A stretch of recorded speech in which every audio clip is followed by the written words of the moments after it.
You are in the middle of baking, everything went smoothly, but you are out of buttermilk. Don't panic, you can make homemade buttermilk in just minutes with the ingredients you already have. This simple baking hack will save the day.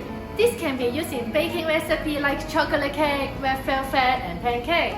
It's amazing for making that soft and fluffy cake.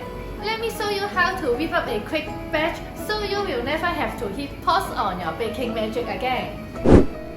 And the best part, you only need 2 ingredients that you already have: milk and lemon juice. Yup, that's it. First, grab 1 tablespoon of lemon juice. Then add 1 cup of whole milk if you want it rich. If you haven't got lemon juice, you can also use white vinegar. Personally, I like lemon juice for that bright flavor. Give it a quick stir and watch the magic happens. Let it sit for 10 minutes and you will have your very own buttermilk. As it sits, the milk starts to curdle. Don't worry, just give it a good stir.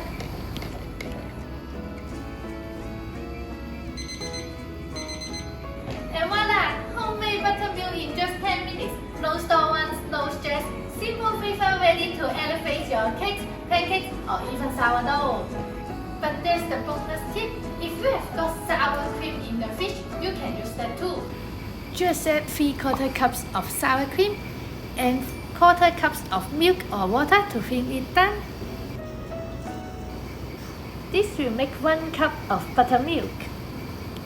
And the best part is, you don't have to wait for this to sit. You can use this right away. Then just use a whisk to combine it.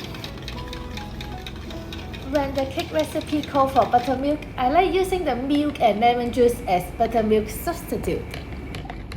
And if you are using it as a dip, I will use the sour cream method since that consistency is so much more thick and rich. So next time when you run out of buttermilk, you have got this hack in your back pocket. Now get back to baking and enjoy that homemade touch. If you love this quick baking tip, hit the like button, subscribe for more baking hacks, and share with someone who always running out of buttermilk. Trust me, they will thank you later.